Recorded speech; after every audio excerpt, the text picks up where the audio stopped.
Here we came up with a life-saving project, IoT-based fire alert system. You have been hearing about the fire accidents more frequently. That might be forest fires or fire accidents. People caught in fire dies.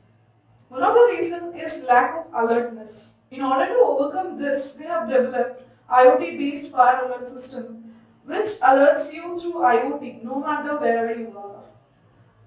We use temperature sensor for sensing the temperature and thermistor to detect the change in temperature. PIR motion controller use it to detect the motion, and we are using node MCU as a controller. And consider a scenario that you have placed a setup in a forest.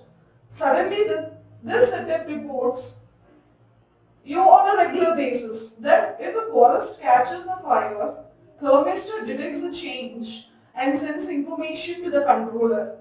And the PIR motion sensor detects the motion of the forest in the forest and reports to the controller.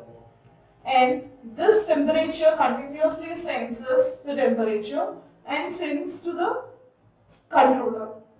This controller gathers all the information and it will be uploading in the software, which is ThinkSpeak.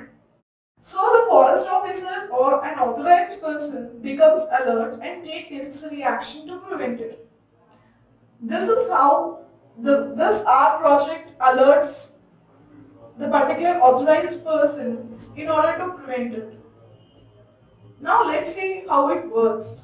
Consider we are in the forest and suddenly the forest fires. All the sensors gathers information and gives to node MCU.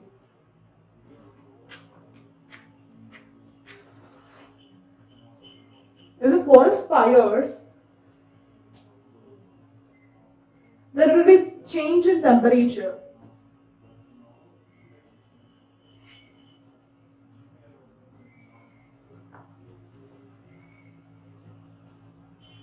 So the node MCU will automatically detect it. And here you can find the temperature. The temperature is 101 degrees. And here you can find the fire using this thermistor. And chart 3 reports the PIR sensor and there is no motion. These are the reports given by all the sensors. So by seeing these reports, an authorized person can take and prevent the forest fires or any fire accidents. This is how that project does and saves many lives. Thank you.